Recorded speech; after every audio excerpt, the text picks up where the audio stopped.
Ano po ba yung Second Signal Battalion? Para ba yung private army? Actually po, Madam Chair, ang Second Signal Battalion is a legit po na galing sa Philippine Army. Noon po, nag-start yung ano ni Kibuloy po, yung private army po. Nung panahon pa po ng Task Force Davao, kasi yung unang batch ng Task Force Davao, yung hindi pa ako nakasali doon, meron po mga workers na kasama ko, yung pili lang, sila yung mga unang batch talaga. Okay. Task Force Davao is local lang po ng Davao. Yes. Noong 2015 po, mag-jump out po tayo. 2015, na-endorse po yung paaro sa dito sa Kingdom. Because paaro is gamit na gamit po kasi national na po siya. Ano po yung paaro? Philippine Army Affiliated Reserve Unit. Okay, paaro. Paaro po. Under po ng 11 RCDG, at saka po yung sa ARESCOM po na yung nag-train po is 1105th Community Defense Center ng 11 RCDG. So yung paaro nasa ilalim ng 11 RCDG po. RCDG. Ano po yung RCDG? Reserve, RCDG is Reserve Command po. Ng Philippine Army. Opo. At yung paaro nasa ilalim ng 11th RCDG at ng Nag-train po is yung sa 1105th Community Defense Center po. nag-train. Opo, yung under po ng sa training. 1105th Opo. Community Defense Group? Group po, group. Community Defense Group. Okay po. Defense Center po. Defense Center. Okay. Bali po yung second Signal Battalion po is po yan, binubuo po yan ng buong Kingdom members o workers po. Wala pong nakasali dyan ng mga tagalabas. Hindi po kagaya ng ibang mga ng paaro sa ibang lugar po, sa ibang tawag nito, sa ibang parte ng regional po na yung exclusive po talaga yung Second Signal Battalion under po ng SMNI. Okay. Under ng SMNI, yung Opo. media company. Opo, media Pero company yung po. media company ng SMNI, merong sa ilalim niya nitong Second Signal Battalion. Ito po yung certificate ko po, sinerex ko po. Okay. Basahin ko po yung Yes, talaga. please. And then pakisubmit ng kopya sa aming COMSEC. So, Ito po yung namin, yung sa September 7, 2015 to November 21 na training po namin. Okay. Ang po is Philippine Army Affiliate Reserve Unit, PARO, then Military Orientation Training of the 2nd Metro Davao Signal Battalion, Sunshine Media Network International. Ito po So, yung ito pala ay Second Metro Davao Signal Opo, Signal Battalion. Yun Battalion. yung buong pangalan niya. Opo. Okay. Diyan ba sa Second Metro Davao Signal Battalion kinukuha yung tinatawag na Angels of Death? Actually po, meron po tayong diyan po niya kinukuha. Yung ibig kong sabihin, yung Angel of Death po kasi, yung mga nagpumapatay po, yung mga labi na sa mga kasamahan ko, na mga worker na napatay na po. Bali, kung saan po yung, for example, ako po, pag nakitaan ako ng loyalty, yung talagang gusto kong pakita yung faithfulness ko sa ministry, sa anak ng Diyos, maaari kong gawin yun. So yung pagkaalam nyo sa Angels of Death ay pumapatay sila, pumapatay pati ng workers, pumapatay ng workers para magpakita ng loyalty kay Kibuloy. Yung Angel of Death is nabuo po yun, yung sa mga against sa kanya. Like sa pastoral po, narinig niyo po sa kanyang yung na po ni Lulia, na papatayin yung mga pamilya niya, pag lumabas, pag marami silang alam, tapos lumabas sila, hindi na sila maaaring makalabas sa ministry, sa poder niya. At saka maraming alam po, yung nakakaalam po lalo na sa pastoral, inner circle, yung mga ganun po. Tsaka mayroon din pong member ng yung sa Angel of Death, yung kasama ko rin po, yung si Simon Tagnipis. Si Simon Tagnipis po kasi, siya yung pumatay kay Jarog. Kay? Jarog po. Jaruk. Opo, Jaruk. Sino po si Jaruk? Duming Jarog, hindi ako, dato po yan ng Kausayan. Kahusayan? Sitio Kausayan ng... Sitio Kahusayan. Opo. Yung sa ano atayan, sakop atayan ng Manuel Gianga sa Davao City. Sa Davao City, Sitio Kahusayan. Nakasama ko po yan. Open secret na po yan sa security department sa amin na siya yung talagang tumira kay Jarog. Ang security department, ito rin po yung 2nd Metro Davao Signal Battalion. Opo. Under po ng Okay. security department yan ng Kingdom. Kasi more or less 21 department yung nasa loob ng Kingdom. May logistics, ganyan, transportation. Opo, logistics kina Mr. Opo. Resita o at Opo. tiging kayo naman sa security, Sa security department. Okay. Ganun po yung ano namin, set up po dyan sa loob. Okay. At nung nasa loob po kayo nitong 2nd Metro Davao Signal Battalion o yung security department, meron ba kayong nasaksihan na inabuso o meron ba kayong nasaksihan na sinaktan? Paano yung ginagawa sa kanila? At bakit sa mga balita, bakit usually sinasaktan yung mga miyembro? Maging ako po, hindi po ako exempted sa punishment. Kasi mari nilang sabihin sa akin na sa Bisaya pa, pabadlong yung matigas yung ulo. Tao rin naman po tayo nagkakamali. Lalo na yung sabihin, bawal mag-cellphone, bawal manood ng sine, bawal maglaro ng computer games. Because I was there, 15 years old pa po ako, since 1999.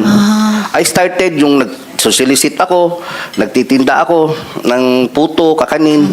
Tsaka po, yung mga palo po na yung mga punishment po na sinasabi ni lalo na po sila ni Ate Gingging yung naranasan niyang fasting na uso po yan dati 99 I was there in Tamayong kaya po totoo po yung sinabi niya na bawal po talaga silang kausapin bawal pong tulungan bigyan ng pagkain kasi madadamay ka saka yung hindi naman po sila makakain talaga kasi yung mess hall separate nasa taas yung sila yung mess hall nasa baba makikita sila kung kakain. Tama yung sinabi nila, in order for them na ma-survive yung physical nila, inom ka talaga pag pag naliligo ka. Yun ang testimony din ng mga nakaranas din ng fasting na nakausap namin after nun. Sa akin naman po, yung Paluan po, 2013, massive Paluan. po yun. Na pinasuot po kami ng SS, yung orange, yung serpent seed po ang mini. Alam mo yung sa preso? Serpent seed. Opo. Naka-orange kami nun. Tanggap naman po namin yung time na yun kasi akala namin yung siya yung anak ng Diyos, yung talagang tanggapin mo yung punishment mo. Alam niyo po yung parang ang turing sa amin na yung trapo, mas may karapatan pa yung trapo kaysa sa amin. Hindi kami, kahit bata, bawal kaming kausapin, bawal kaming magingay. Yung na isang beses nga, tumawa kami, pinapalo kami ulit. Tawa lang po kasi mabigat kaya yung mag-ano ka ng bato. From gising kami ng 4 a.m., preparation para devotional 5 a.m. Tuloy-tuloy na yan, work job, kain, tanghalian, kain lang, isang oras lang yung pahinga. Hanggang alas 10 ng gabi yung ano namin, trabaho, puro Mas overtime. matagal pa sa pagkakaroling atiging na 14 hours. Kayo, 4 a.m. hanggang 10 p.m. Opo, hindi pa po kasali yung devotional. 18 hours, may devotional pa. Bago matulog po, yung mga 11 na po kami makatulog, 11 or 12, ganyan. Ay, wow. Okay, so 16 hours, pwedeng umabot ang isang araw. Opo.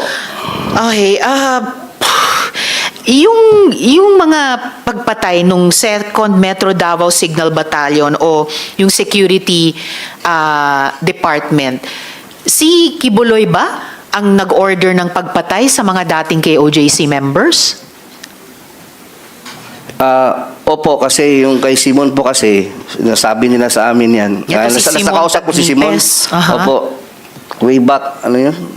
Hindi ko naalala yung mga taon na yun. Pero sabi niya kasi may galit daw kasi si pastor doon sa yung Jaruk kasi yung lupa niya doon ayaw ibenta. Jaruk. Opo. Si Jaruk at si Simon Tagnipes ay parehong tao or Hindi po, iba. magkaiba sila? Opo. So bakit kung galit si Kibuloy kay Jaruk, bakit papapatayin si Simon Tagnipes? Si Simon po kasi nung matapos niyang patayin si Jarog, Siya ang pumatay siya kay pumatay Jaruk. talaga. Matapos niyang barilin si Jarog, Okay. nagkasama ko siya sa KOGC compound doon sa Katitipan na kung saan security din siya. Parang normal lang, parang walang nangyari. Hanggang sa lumabas siya. Yung paglabas niya po, hindi pa siya nagkaroon ng threat kasi nanahimik lang siya nung time na yun. Pero di namin alam bakit few years, ilang taon na, bakit nag-live siya ng Facebook.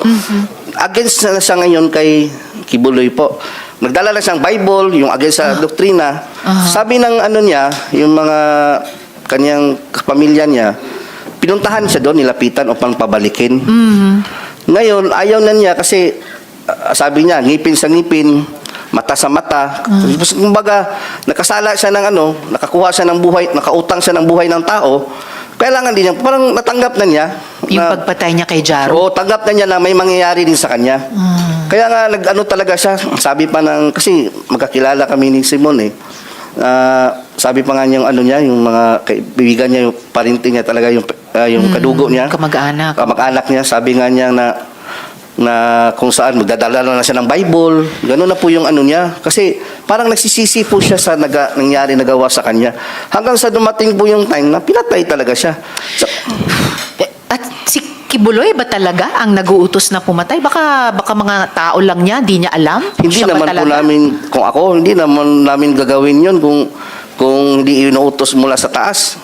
Sino ba kami? Magagalit lang kami sa isang worker, sa isang tao na against sa ministry, na lumabas, galit lang. Pero pag inutos na niya na gawin namin yan, gagawin po talaga namin yun. Okay. Kamusta naman yung pagtrato ni Kibuloy sa mga miyembro? Halimbawa, pag may sakit, pag may pangangailangan ang miyembro, kumusta ba? Pag may sakit po, yun lang po yung ano doon. Kasi kami, ordinary worker, dati yun, naranasan ko po nung nagkasakit ako ng yun, pneumonia, basal pneumonia. Binibigyan lang po kami ng pamasahe, 100 piso. Tapos pa-check up sa SPMC, sa public hospital, SPMC. Southern Philippines Medical Center. Hindi naman sa inaano natin, minamaliit yung SPMC. Maganda naman yung serbisyo doon. Pero sa ngalan na nag-solicit ka, nakapagbigay ka ng income, 10 to 15 million every, ano ba yung sinabi kanina? Every yung buong month. pinag-anuhan namin, yung araw-araw naka-income kami pag mayroong month of blessings, yung KOH na sinasabi, nakakontribute ka ng pera tapos nagkasakit ka, i-ano ka lang, ipa-check up ka sa SPMC. Tapos niyan, ano ka pa sa Lingap. Yung programa po ni doon po sa Davao yung Lingap. Pipila ka doon ng ilang oras. At saka hindi po sinasabi, pinatawag nito yung Madam Chair, yung hindi pinapakilala na kingdom kami. Galing kami kay Kibuloy kasi mapapahiya daw si pastor. Kasi mayaman daw. Yung reaksyon ng tagalingap, malaman nila, uy, Kibuloy, mayaman yan. Bakit kayo nanghihingi ng Yun na nga. So, ayuda. Ganun po yung Tama rin. So, kasi nakaka-generate kayo ng malalaking pera, Opo. pero hindi, kumbaga, katumbas yung medical care na nakukuha nyo kapag kayo naman ang nagkasakit. Kung may ibang pangangailangan bukod sa health, ganun din ba yung nangyayari lang? Yung halimbawa po, yung katulugan nga namin, alam po nila General Torre po yun. Yung sila Colonel Maranta, nakapasok sila doon yung tulugan ng mga babae doon. Parang dito, malaking na tapos parang mga sardinas dyan. Tabi-tabi, lahat. Walang maayos na tulugan. Kaya kabaliktaran po lahat nakikita natin sa TV, yung propaganda. Saka yung binibigay sa amin, supply, sabon. Ayan. Yun po, walang, yung honorarium, swerte lang, mabigyan ka. 500 minsan, weekly, or 200. Depende sa tagal mo na sa loob. At sa kabila ng milyones na kinukwota sa inyo buwan-buwan. So pati yung mga higaan, ilang paligo lang kumpara sa kailangang higaan ni Ate Gingging nung may bare tapos may pako. Opo. Ito very bare din sa karanasan ninyo. Ngayon, Sir Edward, pagkatapos nung mag-share kayo ng testimonya nyo sa Senado sa pamamagitan ng video noon, inamin mo na lumapit ka kay Crescente Canada. Yes, kayo po. So, maaari mo bang ikwento, Sir Edward, yung encounter na iyon? Opo, ganito po yan. Di ba po, yung last December, Opo. po tayo ni attorney, yung kami, yung office about ko. sa yung coming na hearing. Opo. Gaya po sinabi ni Yulia, kahit nila po ni Tiginging, lahat kami dito, loyal at committed po kami lahat. Naniniwala kami na anak siya ng Diyos, glorified body. Kahit na lumabas ka, dahil parang doon ka na lumaki, yung mundo mo doon na umikot. Doon na umikot yung mundo mo. Tapos pag na-anuhan niya na nalaman mo na para sa isip mo na siya na talaga yung daan at katotohanan kahit nasa labas ka, maano ka, magkaroon ka ng takot, baka mamatay ka, tapos siya yung harapin mo. Kung ganun po yung nararamdaman namin. Kaya, nung time na yon, uso yung pinalabas na glorified na raw si pastor. Yung time na yun, hindi na siya nagpapakita gaano. So, lumapit ako ngayon kay Enting Canada po, Crescente, sa Barangay Hall. Kasi baka sakali ako na totoo nga si pastor, ano ko talaga, nakadecide talaga ako na lumapit. January 16 or 17, kung di ako nagkakamali. Nitong taon. Kumbaga, pagtatraidor po yung gagawin ko, yung ganun. Kasi isusuka ko yung mga contact na staff ninyo. Gagawin ko talaga yun kasi parang na-feel ko na totoo talaga to si pastor. Parang, Lord, patawad po kung nakakontak ako sa kanila, nila Arlene. Ganun po na-feel ko kasi I've been there for 20 years. Tapos yung, Wow. yung faith mo, yung, alam mo na lumaki ka sa isang relihiyosong pamilya, yung ganun po. Tapos, paglapit ko po nung time na yun, buti na lang, may sinabi si Inting, bago ko na ibigay, buti na lang, hindi ko na ibigay yung number. Hindi kasi siya nag-ask nung una. Unang ginawa niya, nag-usap kami, fellowship, ang ganda ng fellowship. Do, ganyan talaga yung sa kingdom, buhay ni pastor, ganyan. Bigla lang kalagitnaan, naiba yung usapan namin. Ba't naman kasi kayo pumupunta dyan? Ba't naman kasi kayo nag-testimony dyan? Hindi mo alam. Baka may riding in tandem na paglabas mo. Ganon. Riding in tandem. Yung bang sabi niya sa akin, baka may riding in tandem. Ano pang sinabi niya sa iyo? Tapos bukod sa silang bayon riding in daw, tandem? yung silang bayon po, yung military po na namin, yung naka-DS po kay Hibuloy, sabi niya, silang bayon, bago lang may pinatay. Anong pangalan nun? Lambayon po apelido. Lambayon. Parang Dino ata yung pagkakaalam ko. Nilo Lambayon. Dino Dino Opo. Lambayon. So nung sinabi ni Mr. Canada yan, Enteng Canada, na isang riding in tandem lang yan, tama ba na tinanong niya sino yung kausap mo sa mga staff ko? At nung binanggit niya yung riding in tandem, kaugnay ng mga staff ko, ano yung pagkaintindi mo sa tanong na yon at sa sinabing iyon? Ang pagkakaintindi ko po, na maaari kaming ipapatay kung papatuloy namin itong ginagawa namin. Kasi pagbanggit niya na silang bayon, doon po ako na medyo na... Kasi silang bayon po kasi, kasama ko yan sa Julo, na nangharas doon sa yung mga native doon, yung mga nakatira sa Julo. Ang mga lumad. Lumad po. Aha. Pumunta nga, yung ebidensya, marami tayong ebidensya. Yung si LJ Lindaan, yung sa JMA, pumunta doon. Yung si dating chief ng Tibungko at Tugbok, si Alcala ba yun na, pumunta din sa amin, interview. Ako yung kaharap. Yun po yung mga, kasi silang bayon po kasi, nag-alias pa nga siya noon, alias Rico, tapos naka-wig siya. Alias Rico. Oo, nung ginamit niya doon sa, Julo. And kanina nung Sir Edward, nung binabanggit nyo si Montagnipes at Jaruk, may binanggit din kayong usapin ng lupa. Ito rin ba ay kaugnay ng mga hinaras na mga lumad? Or iba Opo, kasali na yan yun? sa Julo, buong ng Tamayo. Jolong. Julo, Sitio Julo. Sitio Jolong. Opo. Okay.